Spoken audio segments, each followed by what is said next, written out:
The church bells rang slow and heavy, each sound sinking deep into Charlotte Evans's chest, as if it were meant only for her. They rang for her mother, but Charlotte felt as though something else was being buried too. Perhaps her past. Perhaps her dignity. Perhaps the last thin thread holding her marriage together. The small stone church stood on a hill outside a quiet Massachusetts town, surrounded by bare trees and damp winter ground. Outside, the air smelled of cold stone and fading flowers. Charlotte stood at the front beside her mother's coffin, her black gloves clenched tight in her hands.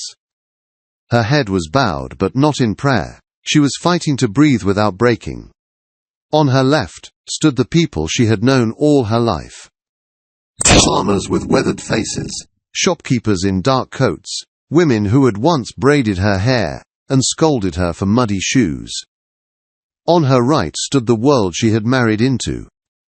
Polished shoes, dark silks, quiet voices, and eyes that measured everything, including her. Henry Lancaster, Duke of Lancaster, stood beside her. He was tall and still, one gloved hand resting on the silver head of his cane. His face was calm, carved into something unreadable. To anyone watching, he looked like a devoted husband supporting his grieving wife. Charlotte knew better. "Are you well, Your Grace?" whispered Mrs. Allen, her mother's longtime housekeeper, standing just behind her.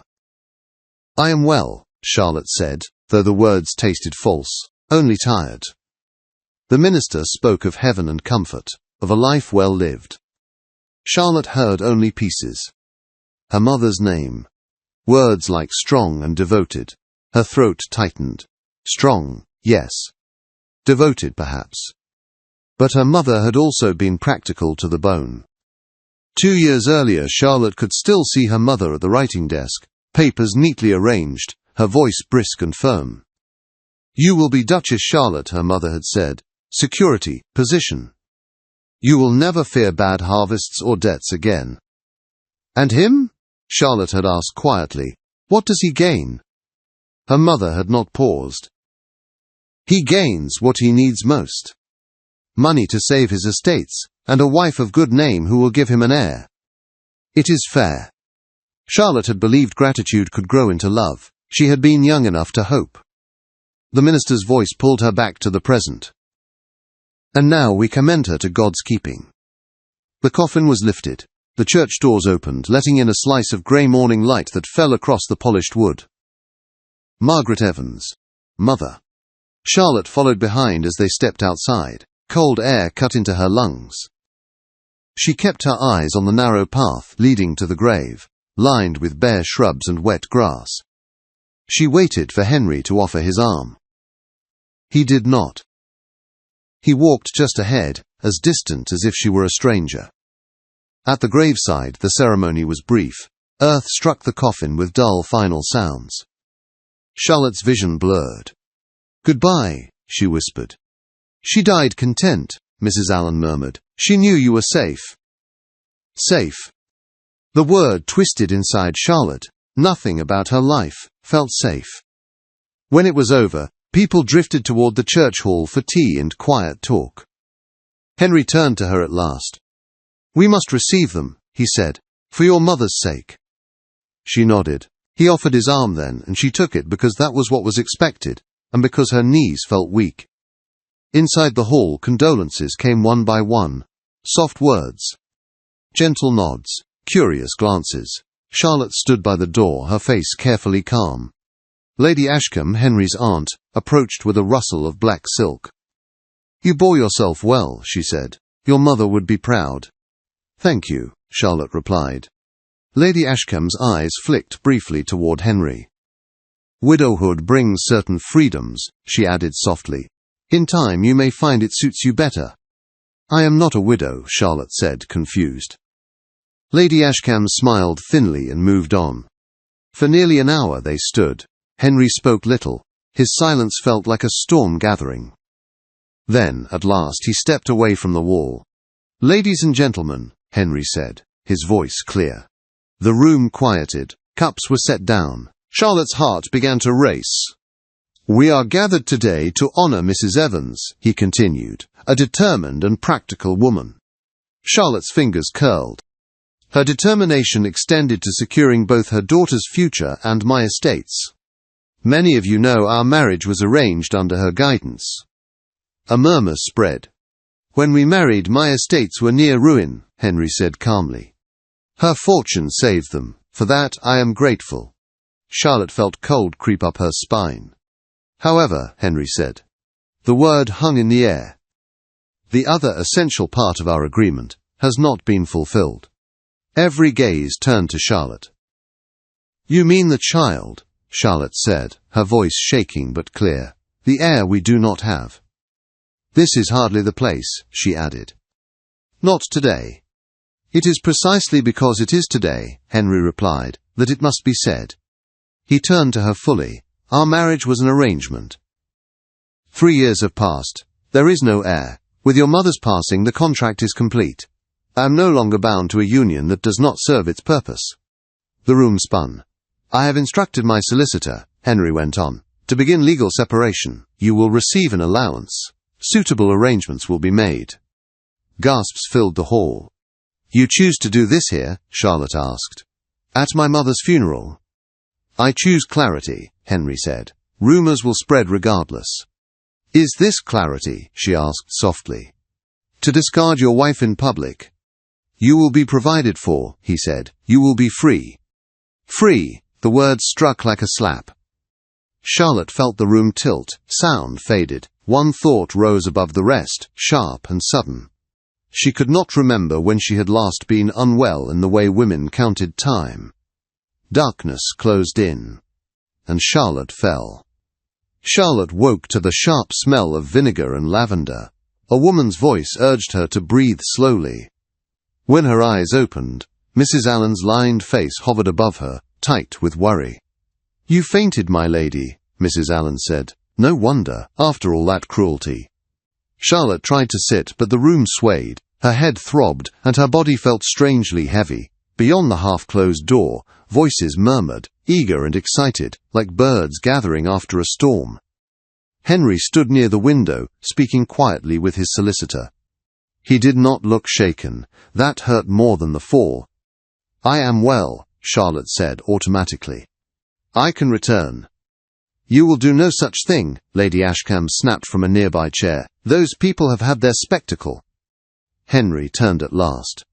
"The carriage will take you back to the house," he said. "There is no need for further strain today." "How thoughtful," Charlotte replied weakly.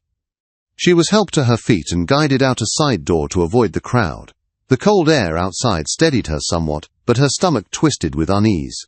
As the carriage rolled away, she pressed a hand against her middle without thinking. At the house, everything moved quickly. Orders were given. Papers appeared. Henry spoke in clipped tones as if this were a business meeting. "You will return to your mother's home," he said. "Your belongings will be sent within the week." "So soon?" Charlotte asked. "There is no sense delaying," he replied. That night, Charlotte lay awake in her childhood room at the Evans house. The walls felt smaller than she remembered. Her body ached and a deep, strange nausea rolled through her. In the morning, Dr. Hughes arrived. He was kind, careful, and did not rush.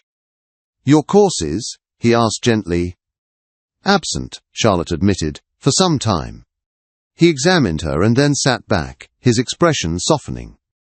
"My dear," he said slowly, "I believe you are with child." The words struck her like thunder. "With child," she whispered. "Yes." "Near 3 months, I would say." Charlotte's hands trembled. 3 months. That meant before the funeral, before the announcement, before everything fell apart. After the doctor left, Charlotte sat alone for a long time, her hands folded over her abdomen. Henry had divorced her because he believed she had failed him. All the while, his child had been growing inside her. She did not send word to him, not yet. Days passed. Then, weeks. Charlotte's body changed. Her strength returned slowly, but her resolve grew faster. She walked the fields, spoke with tenants, managed small matters her mother once handled. People watched her with curiosity, then respect. Letters came from the city. Henry was seen often in society. There were whispers of a new match, a younger woman, a hopeful one. Charlotte read the words without surprise. She folded the letters and set them aside. When Mr. Carter, Henry's solicitor, arrived unannounced, Charlotte met him calmly.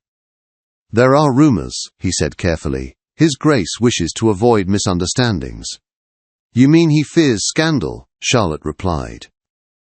He offered a paper, a generous allowance, in exchange for silence. Charlotte pushed it back. "I will not sell the truth." As autumn turned cold, her condition could no longer be hidden. Dr. Hughes confirmed what she already knew: the child was strong. Then, one morning before dawn, pain woke her. The labor was long and fierce. Charlotte cried out, cursed, prayed, and held on. When it ended, a small, furious cry filled the room. "A son," the doctor announced. Charlotte wept as she held him. A boy, the heir Henry had demanded, and cast her aside for. She named him Thomas. As she watched him sleep, one thought burned clear. Henry would not rewrite her life as a footnote.